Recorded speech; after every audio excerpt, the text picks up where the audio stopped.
मजा आ जाएगा। एक मैच और एक दो छोड़ेंगे फिर एक और, मतलब मजा आ जाएगा। जो आंसर सेम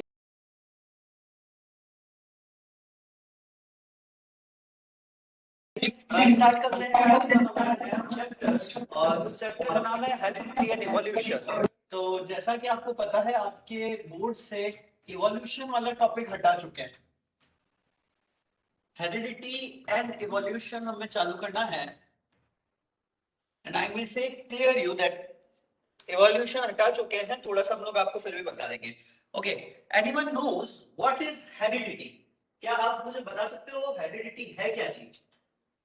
यस, एनीवन? किसी को पता है हेरिडिटी? ऐसे कर दो, हाँ पता है, नहीं पता तो नो कर दो। Okay, well done. मतलब आप में से किसी बच्चे को तो पता है कि हेरिडिटी क्या होती है। तो सिंपल सी मैं क्लियर कर दूं कि हेरिडिटी कुछ भी नहीं होता, it is the inheritance of character. यानी कि वो मेथड जिसमें इनहेरिटेंस हो जाए किसका? कैरेक्टर का, उसे हम लोग क्या बोलते हैं?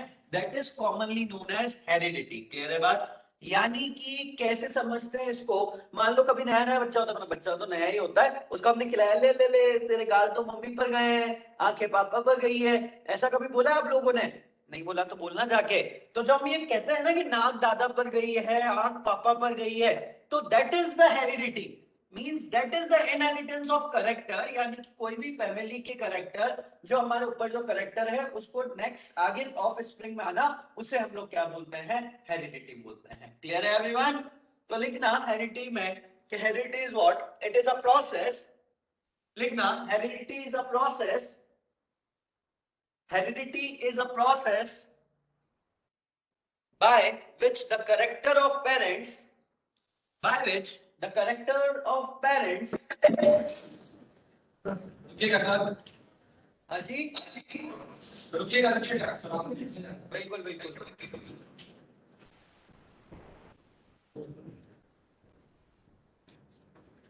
Heredity is the process by which character of parents, heredity is a process by which character of a parent are transferred to, character of a parent are transferred to next generation, are transferred to next generation by the help of genes and chromosomes, by the help of genes and chromosomes।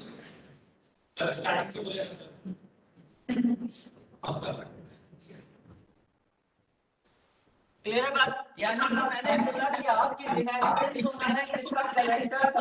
और कहां से कहां character का inheritance होना है? Parents से बच्चे में जाना, और उसे हम लोग बोलते हैं क्या? Offspring. Character which is transmitted from parent to offspring is known as heredity. तो ये कैरेक्टर लेके कौन जाएगा? ले जाने वाले को जीन बोलते हैं, और जीन को मैं यूनिट ऑफ जेनेटिक्स कहता हूं। क्लियर है बात? यानी कि ये डीएनए, ये क्रोमोसोम, इसके ऊपर जो छोटे छोटे यूनिट्स हैं, that unit is known as gene. यानी कि एक जनरेशन से दूसरी जगह लेके जाना है कैरेक्टर को, तो कौन लेके जाएगा?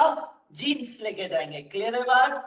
तो gene is responsible as a carrier. लिख लो, gene carries this characters, gene carries this characters.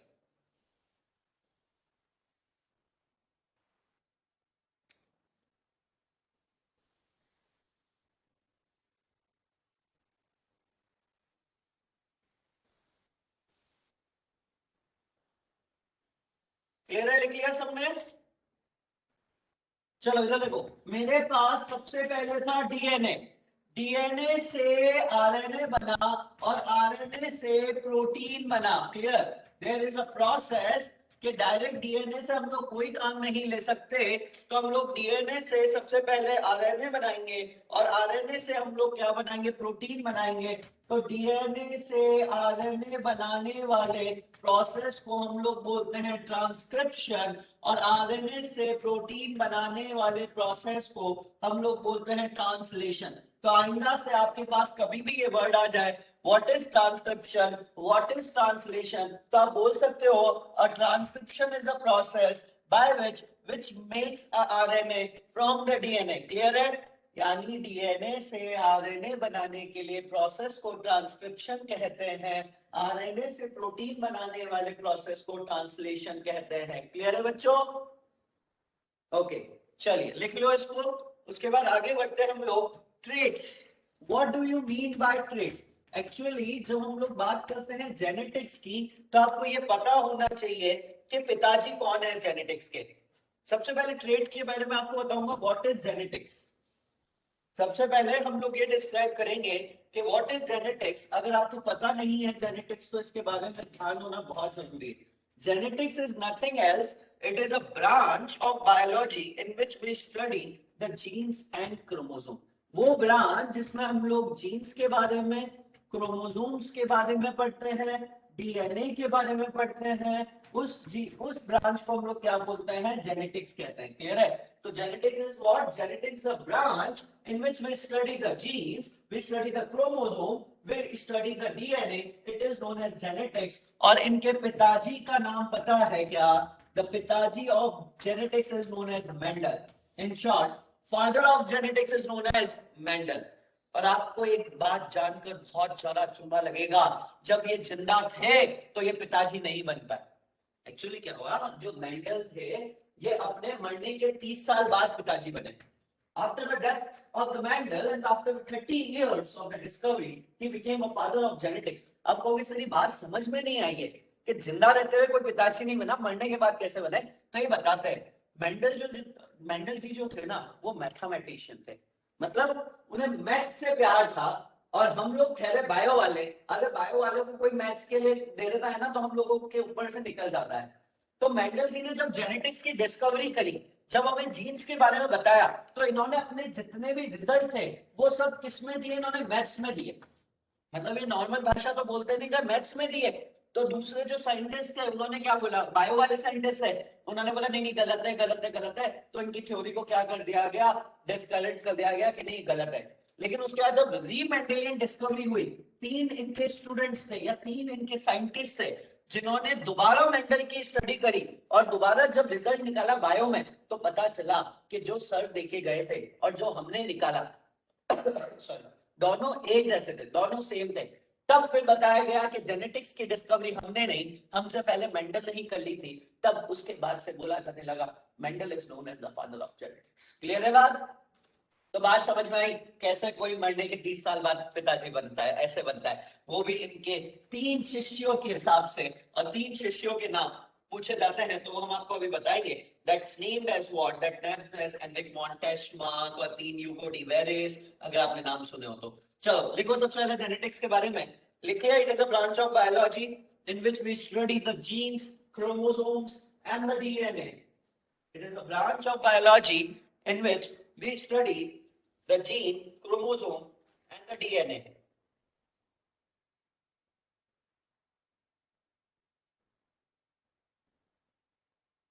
And he is known as the father of genetics। He is known as the father of genetics। इन्हें genetics का पिताजी कहा जाता है। He is known as the father of genetics। अब इन्होंने क्या बताया आपको? पता बच्चा, जब मेंडल जी थे तब उस टाइम पर करेक्टर वर्ड यूज नहीं होता था। ही do not know what is character. इन्हें नहीं पता था करेक्टर क्या होते हैं। तो आइदर द टर्म करेक्टर, इन्होंने वर्ड यूज करा क्या? Trait. On the basis of character इन्होंने वर्ड क्या यूज करा? ट्रेट यूज करा। इन्हें जीन भी नहीं पता थे, जीन की जगह इन्होंने वर्ड यूज करा फैक्टर। ध्यान रखना, ये 2 वर्ड है। करेक्टर को इन्होंने बुलाया क्या? करेक्टर को इन्होंने बुलाया ट्रेट, एंड जीन को इन्होंने बुलाया फैक्टर। और आपको बता दूं कि फैक्टर या जीन के अंदर एलील पाए जाते हैं। एलील जानते हो आप क्या होता है? मान लो this is a gene, gene ये टॉल का जीन है, टी और टी। तो this is known as what? Allele. Alternate form of gene is known as allele. Clear है सबको? यानी कि 2 एलील आपस में मिलकर क्या बनाते हैं? जीन बनाते हैं। क्लियर है बच्चों? तो बात समझ में आई? तो फैक्टर वर्ड यूज किया था किसने? मेंडल ने। किसकी जगह? जीन की जगह। ट्रेट वर्ड यूज किया था किसकी जगह? करेक्टर के लिए। And Mendel have discovered on which plant, यानी कि जितने भी हमें रिजल्ट मिले हैं मेंडल ने किस प्लांट पर करा था, याद है क्या आपको, पी प्लांट पर। और पी प्लांट का बायोलॉजिकल नेम होता है क्या, Pisum sativum. Clear, the biological name of pea plant is what, the biological name of pea plant is Pycium sativum। Clear है सबको, चलिए तो लिखना, Mendel have conducted the various experiment on garden pea plant called Pycium sativum। He have conducted the various experiment on garden pea plant called Pycium sativum, on garden pea plant called Pycium sativum।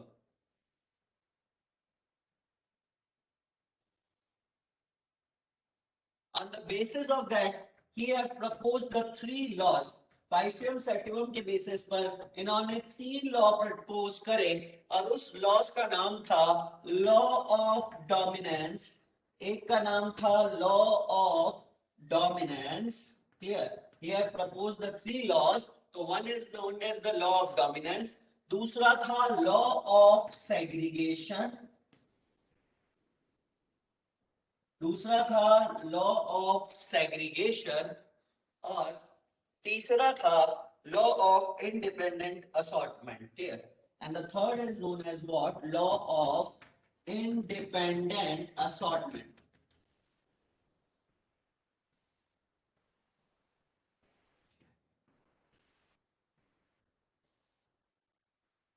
Clear है, तो अगर हम लोग बात कर रहे हैं how many laws are given by the Mendel, Mendel have given the 3 laws.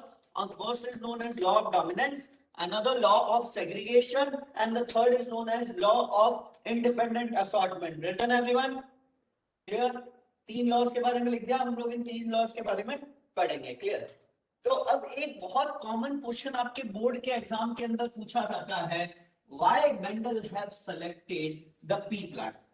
बहुत कॉमन क्वेश्चन है, बहुत बार एग्जाम में पूछा गया है, why Mendel have selected the garden pea. Anyone knows that कि क्यों गार्डन पी प्लांट ही सेलेक्ट करा गया है? Yes, anyone knows?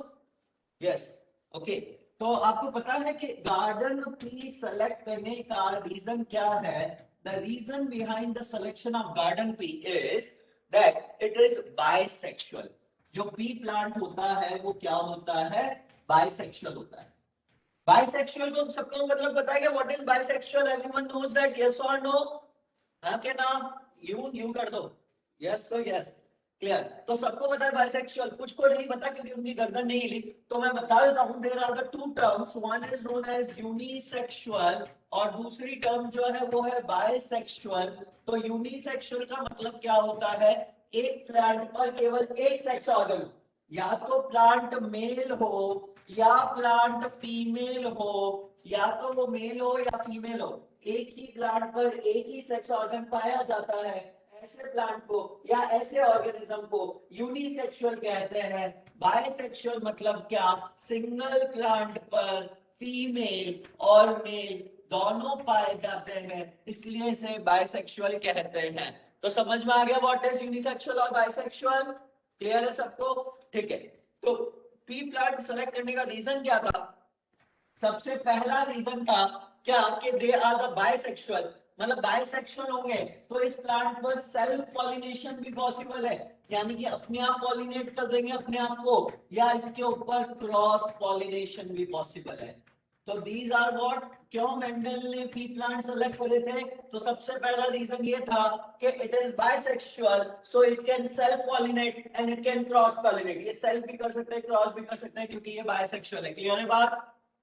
ओके, तो लिखना सेकंड, पहला पॉइंट लिख लेना, इट इज बाइसेक्सुअल। दूसरा क्यों सेलेक्ट करा था? Because they are short lived. ये बहुत कम टाइम के लिए जिंदा रहते थे, अब कम टाइम के लिए जिंदा रहेंगे तो लाइफ जल्दी जल्दी, इसमें सारी एजेस हमें जल्दी मिल जाएगी, रिप्रोडक्टिव फेज जल्दी मिल जाएगा, एजिंग फेज जल्दी मिल जाएगा, तो शॉर्ट लिव्ड होने के लिए भी हमारे लिए अच्छा होगा। तो Mandel have selected the garden pea because they are bisexual, पहला पॉइंट। दूसरा, because they are short lived, because they are short lived। तीसरा, it produces large number of seeds. It produces what? It produces large number of seeds.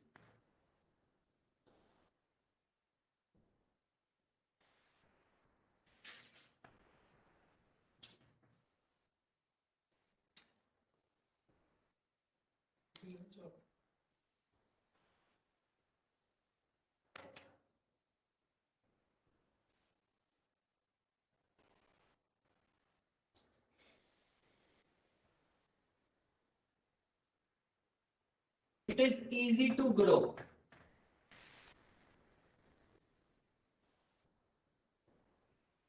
It is easy to grow. तो अगर आपसे पूछा जाए कि Mendel ने क्यों select करे थे, तो आप इजीली बता सकते हैं, हाँ सर हम बता सकते हैं कि ये बाइसेक्सुअल होते हैं, ये बहुत कम टाइम के लिए जिंदा रहते हैं, they are the short lived, it produces large number of seed, ये बहुत ज्यादा सीड प्रोड्यूस करते हैं, जो कि बहुत अच्छी बात है। And the last point, it easy to grow, यानी कि हम लोग मटर को कहीं भी उगा सकते हैं, Pisum sativum can grow at any places, that's why Mendel have selected this. And the one of the last, it is easy to maintain, यानी कि इनका मेंटेनेंस बहुत इजी था, इसमें ज्यादा लफड़ा नहीं था, इसलिए हम लोगों ने क्या करा, हम लोगों ने नहीं, मेंडल जी ने इसको सेलेक्ट करा। क्लियर है बात, समझ में आ गई सबको? ओके, चलिए आगे बढ़ते हैं। There is a two word, one is named as the dominant and another is known as the recessive. क्या आप इसे जानते हैं, डोमिनेंट और रिसेसिव वर्ड को? हाँ, जानते हो तो गर्दन हिलाओ, नहीं जानते तो मत हिलाओ। चलिए, तो डोमिनेंट और रिसेसिव की बात अगर हम लोग करते हैं, तो डोमिनेंट का मतलब क्या होगा, इधर देखना, when this chalk और this chalk दोनों एक ही साइज की है, दोनों को जब मैं आगे पीछे रखना हूं, तो दोनों अपनी प्रेजेंस शो कर रही है, यस और नो? क्लियर, दोनों अपनी प्रेजेंस शो कर रही है। अब अगर मैंने इस छोटी वाली को पीछे रख दिया, तो आपको केवल और केवल कौन सी दिख रही है, आगे वाली दिख रही है, राइट? तो यानी कि अल्टरनेट फॉर्म में जो अपनी प्रेजेंस शो कर सके उसे बोलते हैं डोमिनेंट, यानी कि दो पावरफुल है या फिर एक पावरफुल और एक वीक है, तो इन चारों में जो अपनी प्रेजेंस शो करता है उसे हम लोग क्या बोलते हैं, डोमिनेंट कहते हैं। आपने अक्सर सुना होगा डोमिनेटिंग कास्ट, जैसे अगर इंडिया की बात करें तो डोमिनेटिंग मतलब यहाँ हिंदू मुस्लिम्स दोनों रहते हैं, लेकिन हिंदू ज्यादा हो गए किसी रीजन में, तो हम लोग बोलते थे this area is dominating of the Hindu. किसी रीजन में मुस्लिम्स ज्यादा है तो हम लोग बोलते हैं it is the dominating of Muslim, यानी कि दो साथ में रहने के बाद जो एक जगह अपनी प्रेजेंस शो करता है उसे बोलते हैं डोमिनेटिंग। क्लियर है बात? ओके, रिसेसिव किसको बोलते हैं? रिसेसिव हम लोग उसको बोलते हैं जो अल्टरनेट फॉर्म में अपनी प्रेजेंस शो नहीं कर रहा, यानी कि ये दूसरी वाली चौक जो छोटी है वो दूसरे के प्रेजेंस में अपनी प्रेजेंस शो नहीं कर रही है, तो उसे हम लोग रिसेसिव बोलेंगे। इधर बताना मुझे, टी टी ये डोमिनेंट है कि रिसेसिव है, इसमें दोनों जने डोमिनेंट। अगर मैं डी बोलूं तो आप यस यू गर्दन हिला लेना, रिसेसिव में आप यू नो कर देना। क्लियर? तो दिस इज डोमिनेंट और रिसेसिव, गर्दन ऊपर नीचे करो, डोमिनेंट। क्लियर? एक की गर्दन तो बहुत ज्यादा हिल रही है उधर पीछे, बाहर नहीं आ जाए, ध्यान रखना है ना। चलो, तो डोमिनेंट समझ में आया। अगर मैं ये बोलूं क्या ये डोमिनेंट है, तो इसमें ये तो डोमिनेंट है, लेकिन ये क्या कहलाएगा, रिसेसिव कहलाएगा। The character which is shown that is known as dominant, the character which is not shown in the alternate form that is recessive. Clear है बात? तो हर छोटे वाले को हम लोगों ने रिसेसिव कहा है, हर बड़े वाले को हम लोगों ने डोमिनेंट कहा है। Clear? And the T is represented as a tall, यानी कि ये हम लोग जो अभी हम लोग मेंडल के कैरेक्टर्स पढ़ेंगे तो उसमें हम लोग एक साइज लेते हैं, तो टी को रिप्रेजेंट करा है टॉल। अगर आपके पास आ जाए कैरेक्टर टॉल है, कोई प्लांट टॉल है, तो टॉल होने के लिए उसके पास जीन कितने होने चाहिए, दो। सॉरी, ये टॉल क्या है, टॉल एक कैरेक्टर है, तो इसके पास कितने एलील होंगे, दो। तो टॉल को रिप्रेजेंट करने के लिए हम लोग बड़ा टी बोलते हैं, it is what, it is tall. Clear है बात? ओके, और अगर मैं ये बोल दूं तो ये भी टॉल है, यानी कि बड़ा छोटा टी भी टॉल कहलाएगा, लेकिन ये इम्प्योर टॉल है, पूरी तरीके से टॉल नहीं है, लेकिन है तो टॉल। क्यों? क्योंकि प्रेजेंस बड़े की शो होती है। क्लियर? अगर इस जगह ये आ जाता तो क्या ये टॉल कहलाता? क्या नहीं, इस कंडीशन में से ड्वार्फ कहते हैं, यानी कि छोटा कहते हैं। बात सबको समझ में आ रही है? पक्का? चलिए तो बहुत बढ़िया होता है। डोमिनेंट में लिखना, the allele which express, dominant में लिखो the allele which express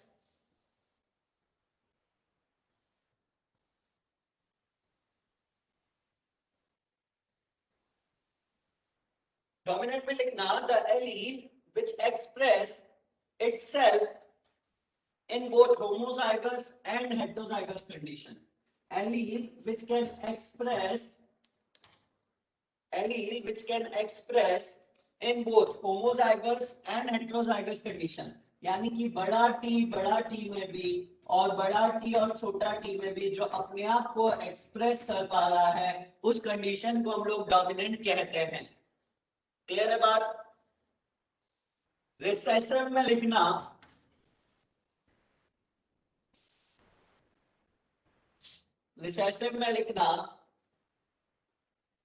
the allele express itself only in homozygous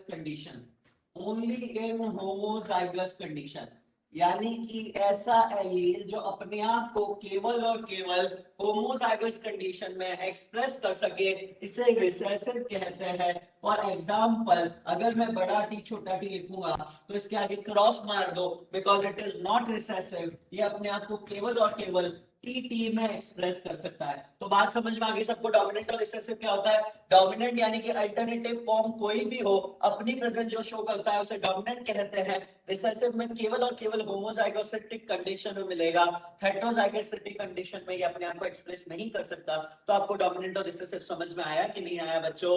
पक्का? चलिए तो आगे बढ़ते हैं हम लोग।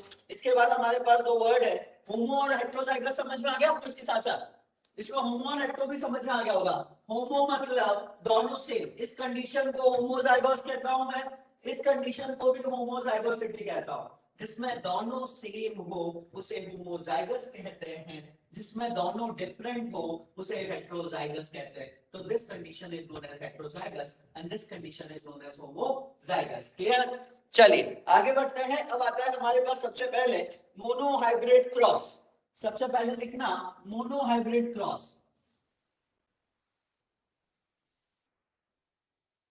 द फर्स्ट क्रॉस जो मेंडल ने कराया था उस क्रॉस को हम लोग बोलते हैं क्या? It is known as monohybrid cross. Clear?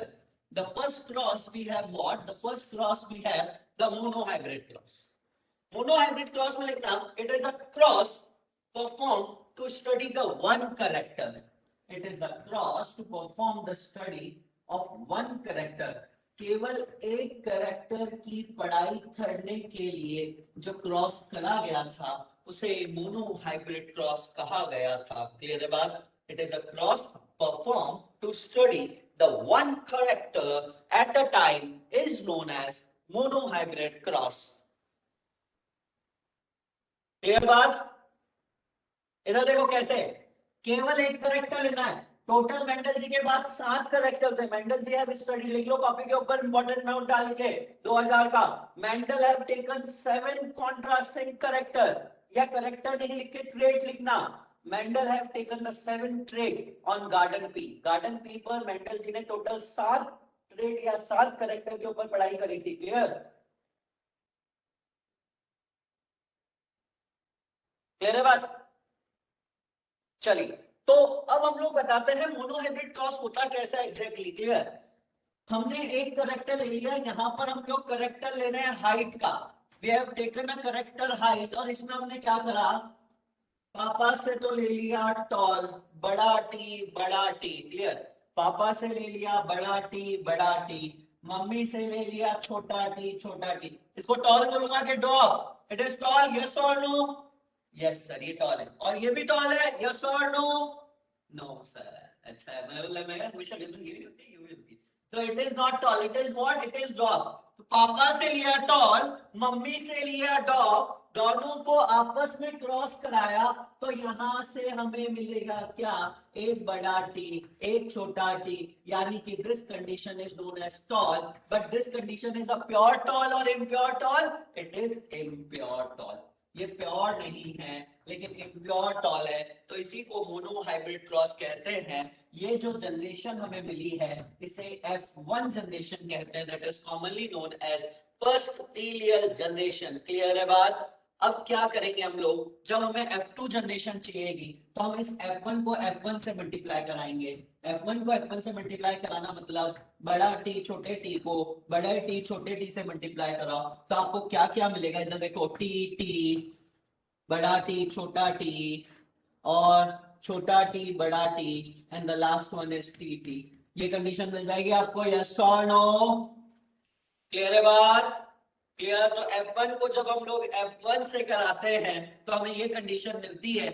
और आपको मोनो हाइब्रिड क्रॉस में क्या पता चला, ये जब हमने दो पेरेंट्स के करेक्टर लिए तो जो प्रोजेनी है उसमें केवल एक ही पेरेंट का करेक्टर दिखा, यानी कि अगर मैंने टॉल और डॉफ दोनों लिया था लेकिन मुझे बच्चा जो मिला वो कौन सा मिला, टॉल मिला, यानी कि कुछ टाइम के लिए वो करेक्टर छुप गए थे। लेकिन जब मैंने F1 को F1 से दोबारा क्रॉस कराया तो जो मुझे बच्चा मिला उसमें कुछ टॉल मिले, कुछ वो मिले डॉफ मिले, यानी कि इसका रेशियो देखो, pure tall 1, impure tall 2, impure tall 3 और 1, यानी कि अगर मैं इसका रेशियो पूछूं तो मुझे जो रेशियो मिला उसको मैं 3:1 कहता हूं। 3 is known as tall, 1 is known as dwarf. बात समझ में आ रही है कि गर्दन के ऊपर से निकल रही है? आ रही है सबको समझ में? चलिए बहुत बढ़िया।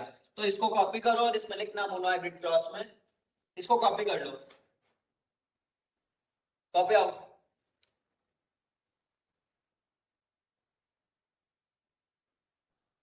इसे हम लोग बोलते हैं फिनोटाइप रेशियो। अब जीनोटाइप रेशियो क्या आएगा, और जीनोटाइप रेशियो की अगर हम लोग बात करें तो वो आता है 9:3:3:1। It is known as genotype ratio. Copy कर लो इसको। नहीं यार, 9:3:3:1 तो अभी आपके जीनोटाइप नहीं आएगा ना, आपके तो आएगा 1:2:1। एक प्योर दो impure, 1:2:1, this is known as genotype. अभी बता रहा हूँ फिनोटाइप और जीनोटाइप क्या होता है, पहले इसको कॉपी कर लो।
कर लिया सबने कॉपी? चलो कर लो फटाफट।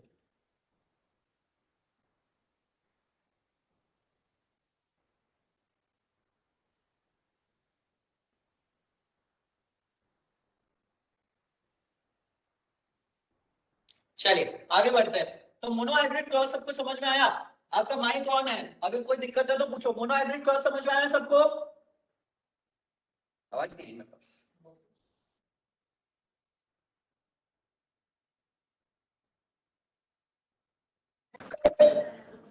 ओके, मोनो हाइब्रिड क्रॉस समझ में आ गया? अगर मैं इधर डायरेक्ट लूंगा तो क्या पता सकते हो मुझे? यस और नो? डायरेक्ट लूंगा तो आपने हमें बोला मोनो हाइब्रिड कोई नहीं करता, we have to take a single character, और सिंगल कैरेक्टर में इधर हमने हाई की थी, तो हमने क्या करा, इधर एक कैरेक्टर को क्रॉस कराया, तो हमें F1 कंडीशन मिली। तो इस क्रॉस को मोनो हाइब्रिड क्रॉस कहते हैं। इसमें हमें दो रेशियो मिले, एक जीनोटाइप रेशियो और एक फिनोटाइप रेशियो। क्या हमें से मुझे कोई बता सकता है व्हाट इज फिनोटाइप और व्हाट इज जीनोटाइप? बता सकता है कोई फिनोटाइप जीनोटाइप? यस और नो? नो। मैं बताता हूँ, देखो फिनोटाइप और जीनोटाइप नहीं होता। का।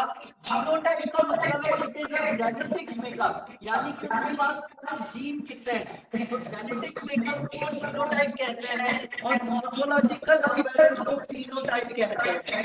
अब मॉर्फोलॉजी यानी कि क्या, अब देखो जीनोटाइप और फिनोटाइप कैसे, मैं आपको बाहर से दिख रहा हूँ, बाहर से देख के आपको क्या लग रहा है, यहाँ सारे एकदम कपड़े हैं, टूटे हैं, तंदुरुस्त है, मस्त है सब, है। तो that is known as what, phenotype, यानी कि आप किसी के कैरेक्टर देख के पता लगा लो, उसे हम लोग क्या कहते हैं, फिनोटाइप कहते हैं। क्लियर है बात आपको फिनोटाइप की, clear.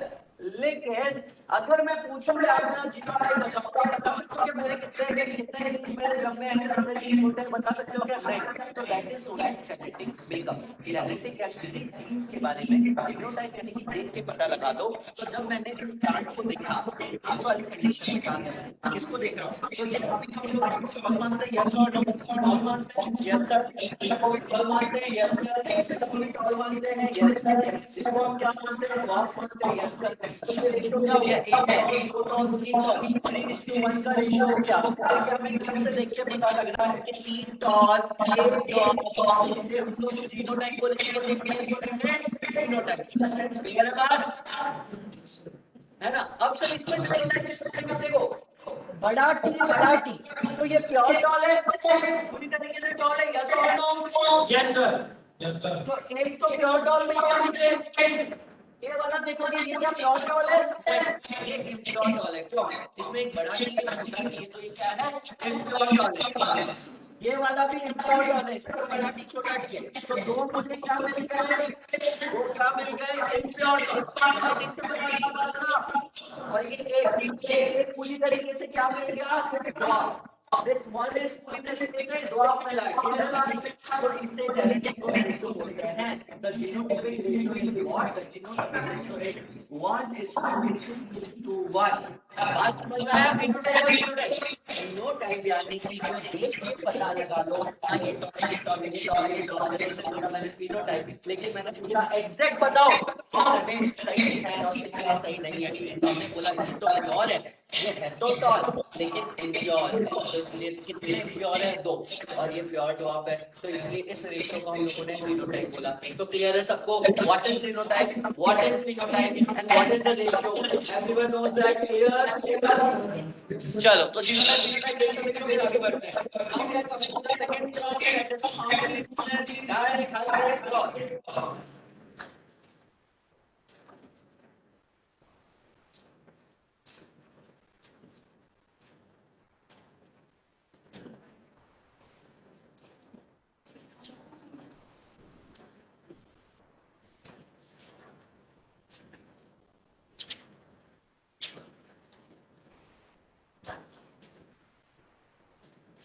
Okay, we are talking about what? We are talking about the dihybrid cross, and when we are talking about the dihybrid cross, तो dihybrid cross से क्या मतलब है? अब बताओ dihybrid cross से क्या मतलब है? When we are talking about one character के 3 character, कितने character के बारे में बात करेंगे? 1 के 3? 2, बिल्कुल सही, 2, ना 1 ना 3। वर्ड से पता चला है सर, इतने पढ़े लिखे तो हम भी हैं, अच्छी सी स्कूल में पढ़ रहे हैं कि डाई का मतलब 2 होता है, यानी कि क्या, dihybrid cross is the taken of the 2 characters. When we have taken the 2 characters then it is known as dihybrid cross. तो इसकी डेफिनेशन लिखना, by this 2 characters are studied together, in which 2 characters are studied together is known as dihybrid cross. In which 2 characters are studied together are known as dihybrid cross.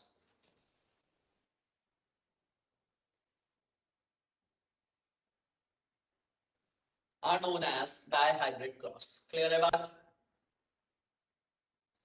Height और shape ले लेता हूं। 2 character में मैंने क्या ले लिया, मैंने ले लिया हाइट एंड शेप।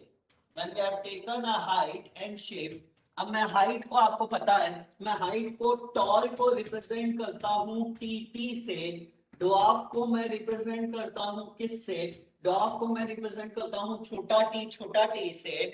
उसके बाद मैं राउंड, मैंने शेप ले ली राउंड, तो राउंड को मैं रिप्रेजेंट करता हूं बड़ा आर से, और राउंड का अपोजिट, राउंड का अपोजिट होता है रिंकल्ड, रिंकल्ड को मैं रिप्रेजेंट करता हूँ छोटा आर से। क्लियर है बात यहाँ तक? यस और नो? क्लियर? तो अब मैंने बोला we have taken a two character, यानी कि दो कैरेक्टर का आपस में क्रॉस कराऊंगा, यानी कि मैंने लिए parent with a tall and क्या लूंगा? टॉल एंड राउंड लूंगा, राइट? दोनों डोमिनेंट ले लिए मैंने। क्लियर है? इसको क्रॉस कराया किससे? इसको क्रॉस कराया मैंने ड्वार्फ से और रिंकल्ड से। बात यहां तक सबको समझ में आ रही है कि दिमाग के ऊपर से जा रही है? आ रही है समझ में? तो यहां मैं ये ले सकता हूं बड़ा टी बड़ा आर व्हेन क्रॉसेस विद छोटा टी छोटा आर। क्लियर है यहां तक सबको? यस और नो बच्चा? फटाफट बताओ। क्लियर? चलिए आगे बढ़ता हूं। मैंने क्या करा? मैंने बोला यार इतना बड़ा क्रॉस कराना मेरे लिए सक्सेसफुल नहीं होगा, मैंने इसको आपस में क्रॉस कराया और यहां से मैंने निकाल दिया एक बड़ा टी बड़ा आर, और यहां से मैंने क्रॉस करा के एक छोटा टी और छोटा आर निकाल दिया। ये सही है? इससे भी क्या बोलूंगा मैंने? टॉल और राउंड बोल सकता हूँ, यस और नो? Yes sir. इससे क्या बोल सकता हूँ? डॉग और रिंकल्ड, यस सर। अब मैं क्या करूंगा? अब मैं इसमें आपस में क्रॉस कराऊंगा, यानी कि क्या? बड़ा टी छोटा, यानी कि इसको जब मैंने मिलाया तो मुझे क्या मिला? मुझे मिला बड़ा टी बड़ा आर छोटा आर। ये मिला मुझे क्या? अभी तो ये मैंने इन दोनों में आपस में क्रॉस कराया और मुझे ये मिला। अब मैं क्या कराऊंगा? इससे मुझे F1 जनरेशन चाहिए, तो F1 जनरेशन के लिए मैं बड़ा टी बड़ा आर को इसी से क्रॉस करा दूं। कोई दिक्कत है कि बात समझ में आ रही है कि नहीं आ रही? क्लियर है यहां तक? यहां तक जो मैंने बताया सबको समझ में आई कि नहीं आई? ये बताओ मुझे फटाफट से। क्लियर है सबको? यस और नो? क्लियर? चलिए तो आगे बढ़ाते हैं। ये हमें जो मिला that is known as what? This generation is known as F1 generation, first filial generation, जिसमें मुझे क्या मिले? मुझे मिला टॉल राउंड, यानी कि वही हुआ, यानी कि F1 जनरेशन में हम केवल एक ही पेरेंट की कैरेक्टर शो कर सकते हैं और F2 जनरेशन में हमें दोनों पेरेंट के कैरेक्टर शो होंगे, यानी कि इसको अब इससे करेक्ट क्रॉस कराऊंगा तो जो मुझे मिलेगा वो मिलेगा मुझे F2 जनरेशन। क्लियर है बात? चलिए तो आगे बढ़ते हैं कि अब हमें F2 जनरेशन चाहिए। क्लियर? तो let's have a look toward the F2 generation. अब मुझे F2 जनरेशन कैसे मिलेगी वो देखना। अब F2 जनरेशन को क्रॉस कराने के लिए मेरे को थोड़ा सा बड़ा चार्ट बनाना पड़ेगा, क्योंकि मैं ये बहुत ज्यादा है तो आपस में क्रॉस नहीं करा सकता। तो मैंने यहाँ पर ले लिया बड़ा टी बड़ा आर। क्लियर? एक तो मैंने ले लिया क्या? बड़ा टी बड़ा आर। एक ले लिया मैंने बड़ा टी छोटा आर। क्लियर है यहाँ तक? एक ले लिया मैंने छोटा टी बड़ा आर, और लास्ट मैंने एक और ले लिया कौन सा? छोटा टी छोटा आर। अब आप पूछोगे सर ये कैसे आया? तो ये ऐसे आया, इधर देखो, बड़ा टी छोटा टी बड़ा आर। तो यहां से ऐसे मैंने निकाल लिए। तो जब मैंने निकाला तो वो मेल का था, ये फीमेल का था। तो यहां पर मैंने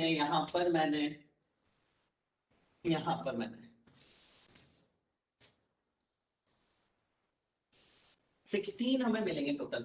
ठीक, तो कितने मिलेंगे बेटा? टोटल 16 मिलेंगे। क्लियर है? तो जब मैं क्या कर रहा हूं?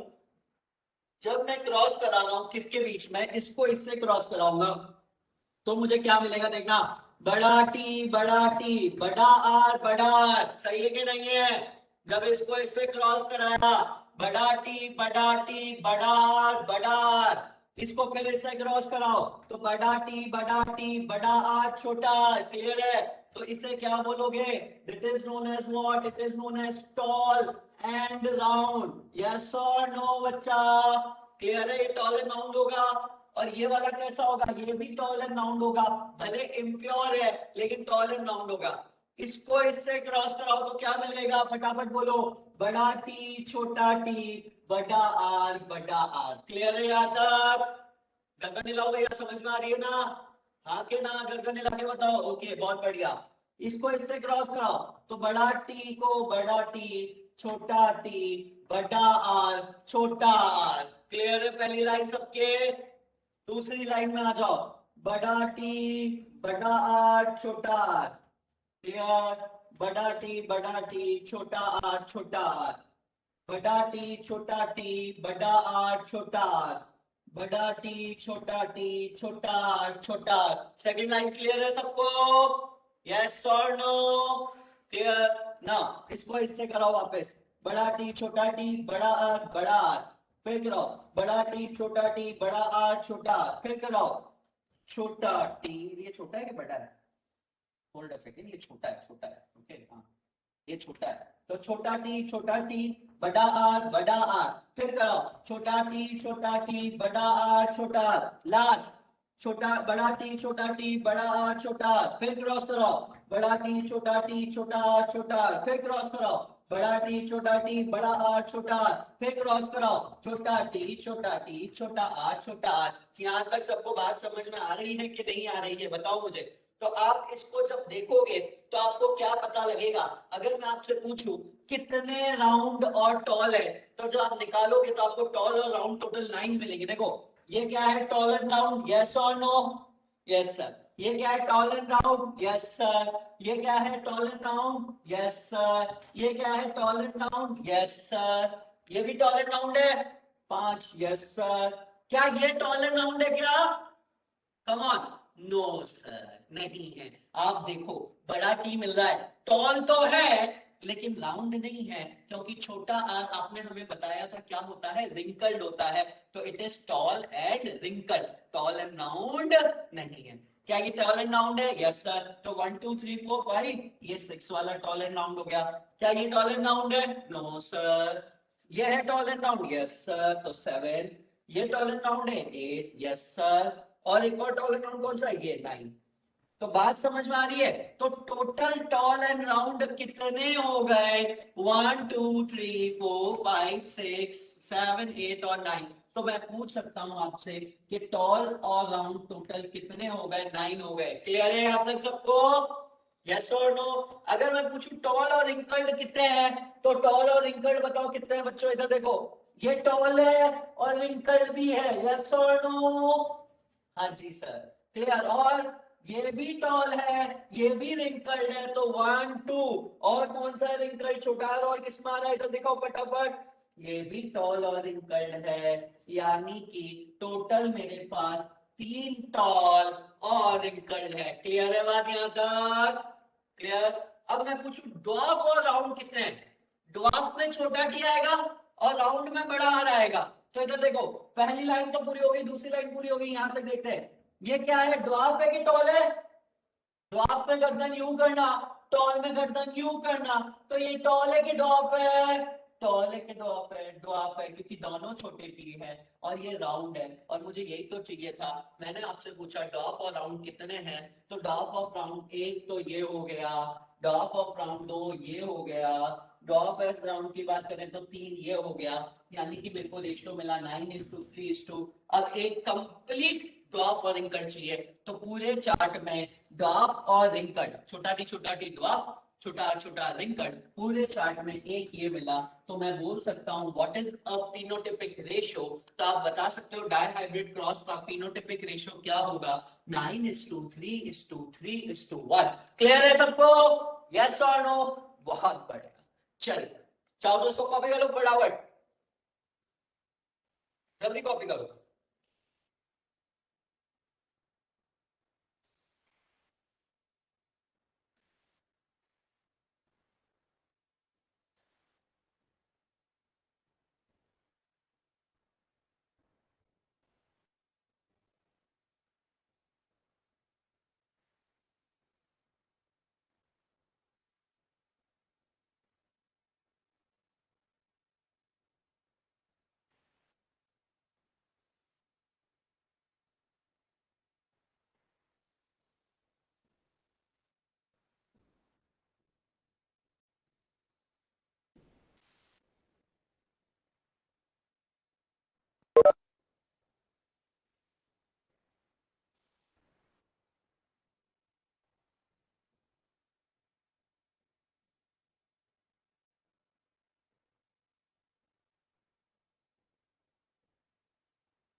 ये बच्चों समझ में आ गई बातें सबको? तो ये था हमारा जेनेटिक्स का एक ब्रीफ व्यू कि अगर आपसे कभी भी कोई जेनेटिक्स के बारे में पूछे तो आप आंखें बंद करके ये बोल सकते हो कि सर हमें पता है जेनेटिक्स क्या होती है। The study of genes, the study of DNA, the study of chromosome is known as genetics. जब कभी हम लोग जेनेटिक्स की बात करते हैं तब हम लोग इनहेरिटेंस की बात करते हैं, the character which is transmitted from the one generation to the next generation, हम लोग इसकी बात करते हैं। क्लियर? शायद से पीछे वाले बच्चों को बहुत ज्यादा आता है ना? अगर एक क्वेश्चन पूछ लो तो उसका आंसर बता देना मुझे। आता है क्या ज्यादा? एक सेकंड खड़ा हो जाए, एक आंसर बताना मेरे को क्वेश्चन का जो मास्क लगा हुआ है, जो छुप चुका है बोर्ड के पीछे, ब्लू मास्क के पीछे, लास्ट लास्ट। नहीं नहीं आप नहीं, इधर, हाँ इधर आना, आगे आगे आना, एक सेकंड आगे आना। ज्यादा आता है क्या आपको? डोमिनेंट और रिसेसिव की एक बार डेफिनेशन बता दो मुझे तो पता चल जाएगा। माइक ऑन करो तो एक बार मत करो, छोड़ो, मैं टाइम वेस्ट करने हो तो क्या। ध्यान रखना मेरी क्लास में आप बातें मत करा करो, तो मैं तुमसे बात कर रहा हूं। सर से बात कर रहे थे, आवाज आपका नहीं आ रहा, वही बोल रहे है। उसके बाद हमारे पास मेंडल जी के बारे में आया कि मेंडल जी एक्चुअली क्या है। हमने बताया कि मेंडल जी उन्होंने फादर ऑफ जेनेटिक्स, और उन्होंने बताया कि एग्जैक्टली जेनेटिक्स है क्या। उन्होंने जो काम करे थे वो पाइसियम साइक्लोन यानी कि 3 प्लांट के ऊपर करे थे, और उन्होंने हमें बताया था कि 3 प्लांट को उन्होंने टोटल 7 कॉन्ट्रैक्टिंग करेक्ट थे, जिसमें से लोगों ने क्रॉस और ये के बारे में बताया। इसके बाद मैंने आपको मोनोहाइब्रिड क्रॉस बताया, डायहाइब्रिड क्रॉस बताया, that's all about the genetics. और बाकी जो बचा है इवोल्यूशन के ऊपर एंड इवोल्यूशन के अपने थोड़ा बहुत भी बता देंगे। आज के लिए इतना काफी है। Thank you very much. आपका जेनेटिक्स वाला चैप्टर 20 नंबर में आता देख लीजिए, ठीक है? Video in the next class. Thank you very much.